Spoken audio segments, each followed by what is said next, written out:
We settled into a small town several hours from Cleveland. Nothing fancy, just a modest rental apartment above a quiet corner store. It was far enough that the city felt like a memory, but close enough that we weren't completely cut off from life. The first few days were surreal. We moved cautiously, rarely leaving the apartment together, checking the streets from the windows, and trying to act normal even when fear lurked beneath every glance. "This feels weirdly peaceful," Claire said one evening as we sat on the balcony, the sun setting over the small town. "Peaceful doesn't mean safe," I reminded her, though I let myself enjoy the moment. "We're hiding, not living yet." She smiled faintly. "I know. But it's a start." I took on work at a local diner, small hours and quiet customers, nothing like the hectic pace back in Cleveland. Claire found part-time work at a boutique down the street, keeping to herself but slowly getting comfortable with our temporary routines. Even in these small ways, our lives felt alive again. We cooked together, walked along the quiet streets at night, and shared stories we hadn't dared to tell in years. Each day, the bond between us deepened, a fragile normalcy slowly building amidst the shadow of the past, but the threat was never far. Every unfamiliar car, every stranger lingering too long on the street, set our nerves on edge. One afternoon, while walking back from the store, Claire froze. "Danny, that car, doesn't it look familiar?" I followed her gaze. Sure enough, a dark sedan, too sleek to be coincidence, moved slowly a block behind us. My stomach tightened. "They found us," I said quietly. "We need to be ready. Tonight, we stay put. No exceptions." That night, we reinforced our apartment, extra locks, a flashlight in every room, windows secured. I made a plan. If they came, we'd have routes, options, and the upper hand. We couldn't just run forever sitting together, Claire whispered. "I never thought I'd feel safe again." "You won't fully feel safe until we finish this," I said, holding her close. "But for now, we have each other. And that's something no one can take." She leaned against me, eyes closed, breathing slowly. "Thank you for everything." Even as we built this temporary haven, I knew the danger was still out there. The men from Cleveland weren't going to stop, and neither could we. But for the first time, I also realized something powerful. We weren't running blindly anymore. We were surviving. Planning. Fighting. Together, and together, we could face anything. It had been a few weeks since we arrived in the small town. Life felt like it was settling, small routines, quiet streets, moments of laughter. But deep down, I knew the shadow from Cleveland hadn't disappeared. Then, one night, it hit us. I was at the diner, wiping down counters, when my phone buzzed. A single text from an unknown number. "We know where you are. Don't think you can hide." My chest tightened. I felt every muscle in my body go tense. I showed the message to Claire when she got home, and the color drained from her face. "They found us," she whispered, voice trembling. I grabbed my coat. "We can't wait anymore. We have to finish this, face them, or they'll never stop." Claire shook her head. "Danny, what are you saying?" "I'm saying we take control," I replied. "We don't run. We fight smart. Tonight, we end this." Her hands gripped mine. "If we do this, we do it together." That evening, we prepared. We moved quietly around the apartment, checking locks, securing exits, gathering whatever we could use to defend ourselves. I wasn't a trained fighter, but adrenaline sharpened every sense. When the sedan appeared again, sleek and menacing, I wasn't frozen. Claire stayed close, her hand on my arm, eyes wide but steady. "Back off," I shouted as the men stepped out, hoods low. "We're done hiding." The taller one laughed. Bold, stupid, but bold. I raised the flashlight in one hand, my other gripping a baseball bat. "Try us. See what happens." The encounter was tense, physical, and terrifying. A struggle erupted. I swung, dodged, blocked. Claire stayed behind me, helping however she could, throwing objects to create distractions. The men cursed, frustrated by our coordination, our determination. They hadn't expected us to fight back. Finally, realizing they weren't getting the upper hand, they retreated, tires squealing on wet asphalt. We sank to the ground after they drove off, breathing hard, soaked with adrenaline and rain. I can't believe we did it," Claire whispered, leaning against me. "You believed in us," I said softly. "We did it together. That night, as we lay in the quiet of our apartment, I realized something crucial: we weren't just survivors anymore. We weren't victims of the past. We were fighters, and no matter what came next, we had each other. The days after that confrontation felt different. The adrenaline had faded, leaving a quiet sense of control. For the first time in months, Claire and I weren't just reacting. We were planning, thinking ahead, considering a life beyond running and hiding. We spent mornings walking through the quiet streets of the small town, blending into routines. Claire even began volunteering at a local community center, slowly letting herself trust people again. I never thought I'd feel normal, she admitted one afternoon, her hands busy folding clothes for a donation drive. Even for a little while. Normal is a process, I said. We can't erase the past, but we can build something new. Her smile was faint but genuine. With you. I think I might believe that. We also started looking for a more permanent solution. Somewhere further away, where no one would know us.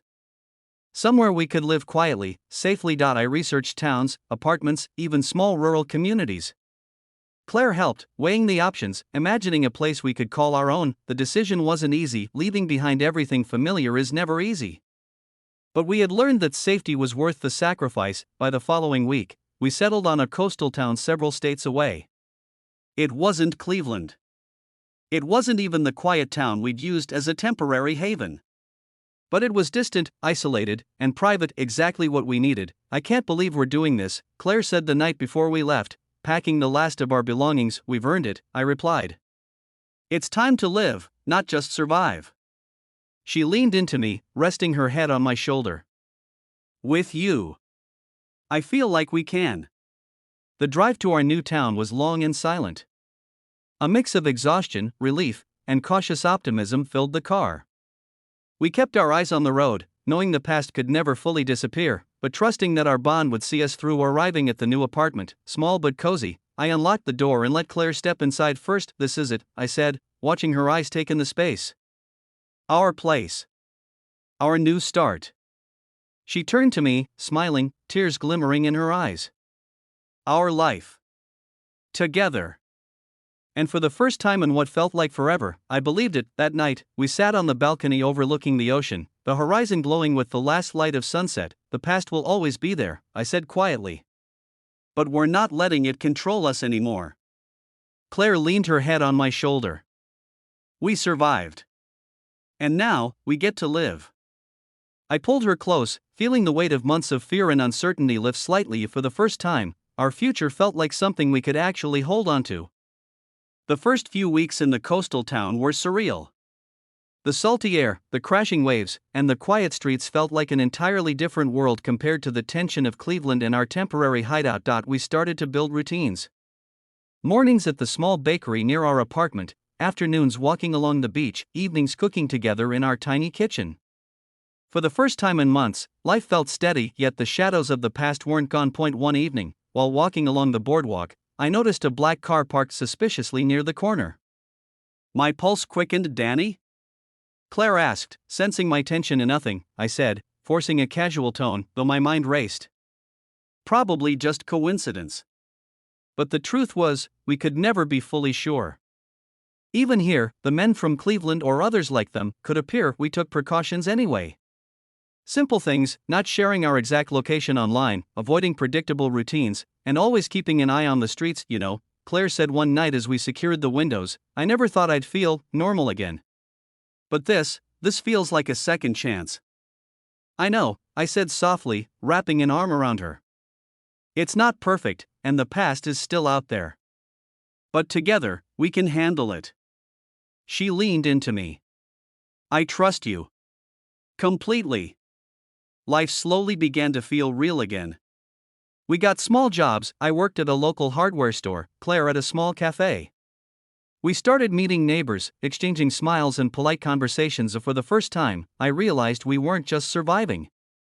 We were slowly building something new, a life defined by choice, not fear. Evenings became the best part of the day. Sitting on the balcony, listening to the waves, sharing stories and laughter, I could feel the weight of the past lift just a little more each day. We're really doing it, Claire said one night, looking out over the ocean. Yes, I agreed. We're alive. We're free, at least for now. And we have each other. Her hand found mine, squeezing tightly. No matter what comes next, we'll face it together. And I knew she was right. Whatever the future held, we had survived the worst together, and that made us unbreakable. The past might always linger, but in this town, by this ocean, Danny and Claire finally had something worth fighting for. A life together. Weeks passed, and life in the coastal town felt almost normal. We had routines, friends we trusted, and quiet moments that no longer carried the weight of fear. But the world had a way of reminding us that the past never truly lets go. It started small. A missed phone call from an unknown number. A car parked too long across the street. A shadow lingering outside our apartment window. At first, I brushed it off, paranoia from years of running. But Claire noticed too. I don't like this, she said one evening, voice low. I feel like someone is watching us. You're not imagining it, I admitted. We can't ignore the signs. But we won't panic. We plan, we watch, we act. That night, I set up a series of small alarms on the windows, checked every door lock, and even monitored the small streets from our balcony. Claire stayed close, holding my hand, fear and trust mingling in her eyes. We can handle this, I whispered. Together. She nodded, squeezing my hand. I know. The next morning, while heading to work, I noticed a man watching from across the street. Disguised under a hat and sunglasses, he tried to blend in, but the intent in his stance was unmistakable. I quickly texted Claire, who was still inside the apartment. He's here. Stay inside. Do not leave. Within minutes, I tracked him discreetly, noting every movement, every possible escape route. Whoever he was, he wasn't casual, this was intentional. That evening, we sat together on the balcony, going over our options. This isn't just about us anymore, I said, voice grim. It's about being smart. About not letting fear control us. Claire leaned against me, her head on my shoulder. We've survived worse, she whispered. We'll survive this too. Her confidence gave me strength, even as tension curled tight in my chest. We couldn't ignore this threat. Whoever it was closer than ever. By nightfall, the man had disappeared. No trace left. But the message was clear, our past could reach us anywhere, even here, on the coast, in a quiet town far from Cleveland. I held Claire close, feeling the weight of responsibility and love settle over me. We can't run forever, I said softly. But we can be ready. Together, we can face anything. She nodded, eyes full of trust and determination. Together. And in that moment, I realized something powerful. No matter how far we ran, no matter the threats, no matter the shadows that followed, Danny and Claire weren't just surviving anymore. They were prepared to fight, to protect, and to live on their own terms. The road ahead was uncertain, but for the first time in years, it felt like ours. It was a quiet Thursday evening when it finally happened. The coastal town, usually so peaceful, seemed to hold its breath. Claire and I were at home, cooking dinner together, when we heard the unmistakable sound of tires screeching outside. Too fast, too deliberate. Before I could react, there was a loud bang at the front door, the kind of sound that rattles your chest and freezes your blood. They're here, I muttered, grabbing the baseball bat and motioning Claire toward the back exit. The men from Cleveland, or someone working for them, had somehow tracked us. My mind raced, weighing our options. Retreat? Not possible, they were too close. Confrontation? Risky, but necessary. Stay behind me, I said, voice low but steady. No sudden moves. Claire's hands gripped mine tightly. Danny, be careful. I always am, I replied, though the tension coiled in my stomach like a live wire. The front door splintered under force. Two men in dark clothing burst inside. One charged at me, the other toward Claire. Instinct took over. I swung the bat, catching the first man across the shoulder. He stumbled, but recovered, lunging again. I ducked, countering with another strike. The second man reached for Claire, but she was ready. Using a heavy kitchen pan, she swung with surprising force, striking him squarely. Chaos filled the small apartment. Shouts, impacts, the smell of fear and adrenaline, but we were a team trained through months of threat and vigilance. We moved in tandem, defending, dodging, striking when necessary. Finally, the men realized they weren't going to succeed. Frustrated, they fled, smashing a few items on their way out. The sound of the engine fading into the night left a heavy silence behind. Claire collapsed onto the couch, trembling. I can't believe that just happened. I sat beside her, holding her tightly. We did it. Together. We're okay. She leaned against me, head resting on my shoulder. We survived again, because of you. No, I said softly. Because of us. We survived because we trust each other. Always. That night, as we patched the damage and locked the doors even more securely, I realized something crucial: our life would never be completely free of danger. But we weren't helpless.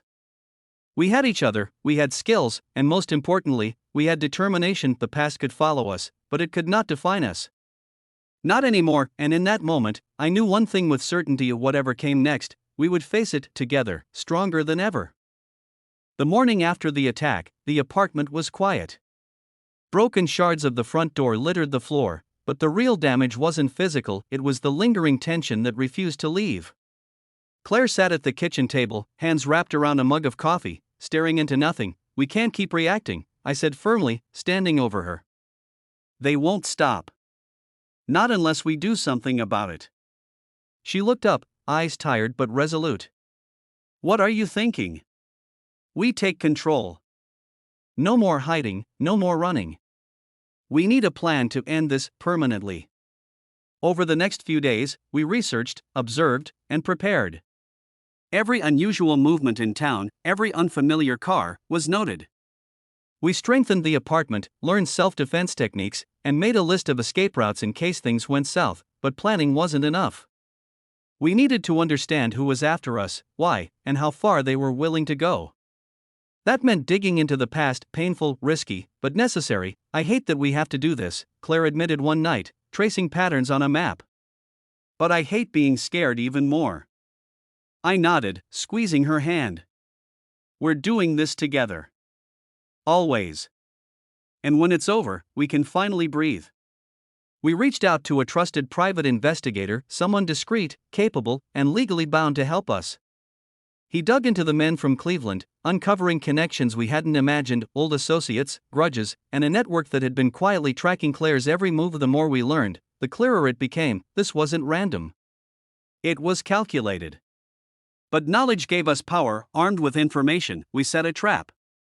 We staged a routine walk, predictable enough to lure them but with every exit covered, every movement monitored. Claire stayed close, alert but composed, her trust in me unwavering, and the men appeared, confident, unknowing that we were ready.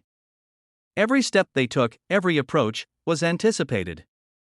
When they tried to corner us, we turned the tables, exposing their positions and forcing them to retreat. Later, in the safety of our apartment, Claire leaned against me. We did it, she whispered. We really did it. Not completely, I said. But we've taken back control. And that's the first step toward freedom. She looked up at me, eyes shining with a mixture of relief and determination. I trust us. I trust you. And I trust you, I replied. Always. For the first time in months, the feeling of being hunted began to fade. The danger hadn't vanished entirely, but we had changed the rules. We were no longer victims, we were prepared, capable, and united. And that night, as we sat together watching the waves crash against the shore, I realized something profound: and no matter what the past threw at us, Claire and I could face it. Together, we weren't just surviving. We were reclaiming our lives. The sun rose slowly over the coastal town, casting golden light across the waves. For the first time in months, Claire and I felt a sense of calm that wasn't undercut by paranoia or tension. We sat on the balcony of our apartment, sipping coffee, letting the sound of the ocean wash over us. Do you think it's really over? Claire asked quietly, her fingers intertwined with mine. I think we've earned a chance, I said. The danger might still exist somewhere out there, but we're stronger now. Together, we can face anything or nothing at all if we choose peace. She smiled, a gentle warmth I hadn't seen in years. I never thought I'd feel normal again. You don't have to chase normal, I said. We can create it. Our way. Over the next few days, we started making practical plans. Renting a permanent apartment further inland, saving for a modest home, considering careers that allowed us stability, and slowly reconnecting with the small community around us. I want a life where we don't have to look over our shoulders, Claire said one evening, unpacking the last of our belongings.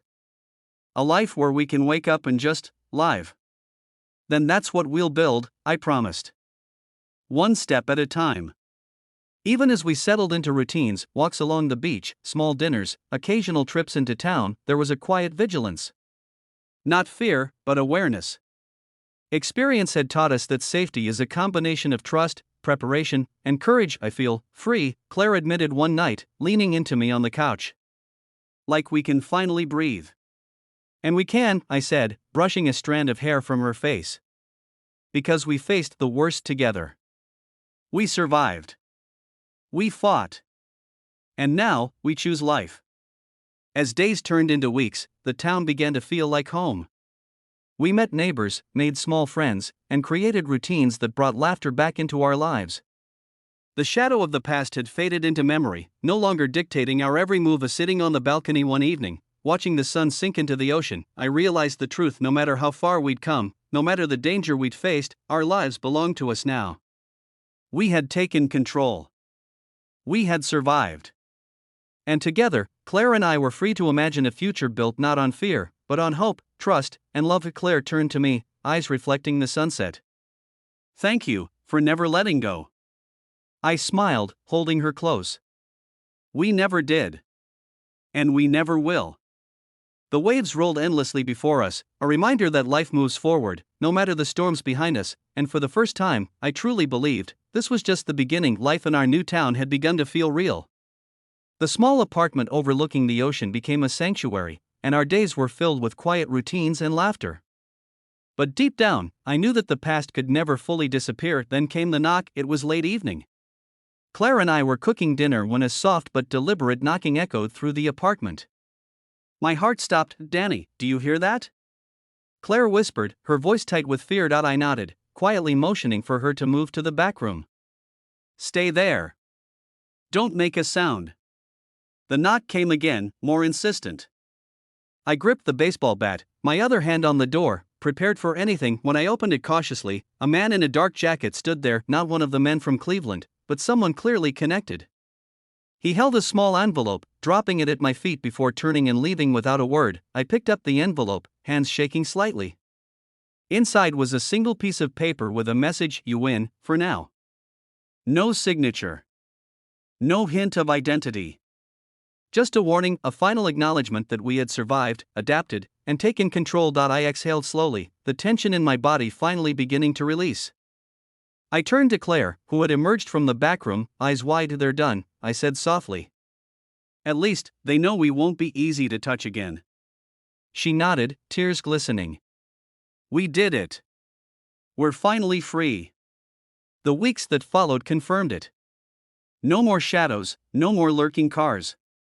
We continued building our life, stronger, closer, and more confident in ourselves than ever before. We painted our apartment, planted small flowers along the balcony, and even started talking about future dreams: a modest home, maybe a family, a life unshadowed by fear. I never thought we'd get here, Claire admitted one afternoon, smiling at me across the balcony. We earned it, I replied. Every step of the way. Every danger, every fight, it brought us here. She leaned against me, and I realized how much had changed. The girl I had met in Cleveland, scared and hunted, was now my partner in life, brave, resilient, and full of hope. As the sun dipped into the horizon, we stood together, looking out over the ocean. The waves were steady, unending, like a promise. And no matter what storms we had faced, no matter the dangers we had endured, we had reclaimed our lives. Together, we had taken the past, faced it, and refused to let it control us. The future stretched before us, vast and open. And for the first time in a long time, it felt like ours. Danny squeezed Claire's hand, heart full, mind calm. We survived everything, and now, we get to live. Claire smiled, her eyes reflecting the golden sunset. Together. And together, they finally stepped into a life of freedom, love, and hope. No shadows, no fear, just endless possibilities. The mornings in our new town were different. The sun rose over the ocean, painting the sky with shades of gold and pink. Claire and I no longer woke to anxiety or plans for escape. We woke to possibilities. We had a small routine now. Mornings at the bakery, afternoons walking along the boardwalk, evenings cooking together in our tiny kitchen. Simple, but profoundly ours. I never thought I'd enjoy mornings this much, Claire said one day, handing me a steaming cup of coffee. Her green eyes sparkled with a calm I hadn't seen in years. Neither did I replied, smiling. But there's something about being able to just exist without fear. She leaned against me, her head on my shoulder. I feel like we're finally alive. We also began to explore hobbies and interests we had put aside for survival. Claire painted small canvases, capturing sunsets and waves. I started taking long walks along the shore, sketching plans for a home we might one day buy. Even simple tasks felt like victories. Grocery shopping together, laughing over minor mistakes, cooking meals without the constant tension of a lurking threat. Every ordinary moment became extraordinary. One evening, as we sat on the balcony watching the sun dip into the horizon, Claire whispered, "Danny, do you think we'll ever forget all we went through?" I held her hand tightly. Maybe not completely. But we don't have to let it define us. We survived it, and we built something better. Together. She smiled, resting her head against my shoulder. Together. For the first time, I realized the full weight of what we had accomplished. We had not only escaped danger, we had created a life that allowed us to breathe, to love, to dream of the waves crashed below, endless and steady, a reminder that life moves forward. And we were moving forward with it, no shadows, no fear, just us. The coastal town had become home. Our apartment, small but cozy, reflected the life we were creating, personal, warm, and safe. Each corner held memories of cautious beginnings, each room a testament to resilience. Claire and I spent mornings walking along the beach, talking about the future instead of fears. "I've been thinking," Claire said one afternoon, skipping a pebble across the waves. "About a home of our own. Somewhere permanent. Somewhere we can truly belong." I smiled, watching her eyes light up with excitement. "I've been thinking the same thing. A place with a garden, maybe a little porch overlooking the water, where we can wake up without fear." We began making concrete plans, saving money, researching towns further inland, and exploring career opportunities that offered stability and growth. For the first time, our conversations weren't about survival, but about choice. Claire even spoke about pursuing her art seriously. "I want to open a small studio," she said, eyes shining. "A place where people can come, create, be inspired. Maybe even teach kids." "And I'll help you," I said, squeezing her hand. "Whatever you dream, we'll build it together." We also embraced small milestones in our relationship: quiet dinners, shared mornings with coffee on the balcony, even dreaming aloud about travel and adventures we had once thought impossible. One evening, as the sun set over the horizon, Claire rested her head on my shoulder. "Do you think we'll ever truly feel free?" I kissed the top of her head. "I think freedom is this. This life, this trust, this love. It's not about never having danger, it's about choosing each other every day despite it." She smiled softly, eyes closed. "Then we're already free." As weeks turned into months, the small town became a canvas for our life, a place to paint our dreams, nurture our bond, and reclaim time lost to fear. We had survived the past, but now we were living the future, hand in hand, ready to face whatever came next, not as victims, but as partners, lovers, and survivors. And in that, I realized something profound: the most important victories weren't just surviving danger, but creating life, love, and hope after it. The months passed quietly, with a rhythm that felt both gentle and exhilarating. Life in the coastal town had become predictable in the best way, predictable for freedom, not fear. One sunny afternoon, Claire and I walked along the boardwalk, hand in hand, a picnic basket between us. "I can't believe how far we've come," she said, spreading a blanket on the sand. "From Cleveland, from being hunted, to this." I smiled, watching her carefully arrange our lunch. "We fought for this. Every step of the way. And now, we get to enjoy it." The picnic was simple: sandwiches, fruit, and iced tea. But every bite, every laugh, was a reminder that normalcy could exist. That life could be ordinary and extraordinary at the same time. After lunch, we built a small sandcastle together, laughing at how childish it felt, but secretly loving the freedom it represented. "Look at that," Claire said, pointing at our imperfect creation. "We made something together. Just for us. And it's perfect, I replied that evening. We returned to the apartment, tired but content. We spent hours planning, not about survival, not about escape, but about the future, a home to buy, a small studio for Claire's art, maybe even a dog someday. We have so many options now, Claire said, excitement in her voice. It feels like life. Exactly, I said, holding her close. And it's ours. Every moment, every choice, every step. As night fell, we sat on the balcony, wrapped in a blanket, watching the stars reflected on the ocean. There was no fear lurking behind us, no shadows in the corners, only peace, trust, and a shared sense of accomplishment. I never thought I'd feel this safe, Claire whispered, resting her head on my shoulder. You don't have to imagine it anymore, I replied softly. This is real. We're living it. For the first time, it felt like our past, all the danger, fear, and uncertainty, belonged behind us. The milestones weren't just about surviving anymore. They were about creating a life filled with choice, love, and hope. And as I held Claire in the quiet night, I realized that no matter what challenges might come, we had built something stronger than fear, a life together, full of freedom and possibility. The coastal town had become more than a refuge, it had become our home. Months of careful planning, constant vigilance, and cautious hope had finally culminated in a life that felt solid, safe, and ours. Claire and I sat on the balcony one late afternoon, watching the sun dip slowly into the ocean.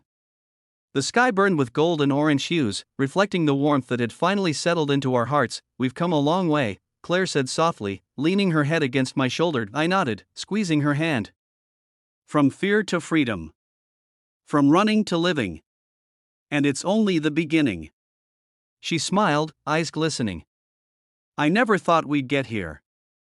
I never thought we'd feel this alive. You fought every step of the way, I said. We fought. Together. And now, we get to choose our own story. We spoke about the future, not in vague terms but in real plans, a small home further inland, a garden bursting with flowers, a studio for Claire's art, maybe even a family someday. Every idea was grounded in possibility, not survival. For the first time, our conversations were free of shadows. We laughed, dreamed, and imagined a life defined not by fear, but by choice. As night fell, we lit a small lantern on the balcony, the warm glow reflecting in the waves below. I feel like we can finally breathe, Claire whispered. Yes, I said, holding her close. Because we're free. Because we faced the past and came out stronger. And because we have each other. Her hand found mine, fingers intertwined. Together. Together, I repeated, watching the endless horizon before us. No matter what comes, this is ours. The ocean stretched infinitely, waves rolling without end, just like life itself. And in that vastness, we saw not uncertainty or danger, but freedom, hope, and the promise of tomorrow. Danny and Claire had survived storms that could have broken anyone. But they weren't broken. They were alive, stronger, and in love, ready to write the rest of their story with open hearts and fearless spirits. The past was behind them, the present was theirs, and the future, limitless, golden, and bright, lay ahead.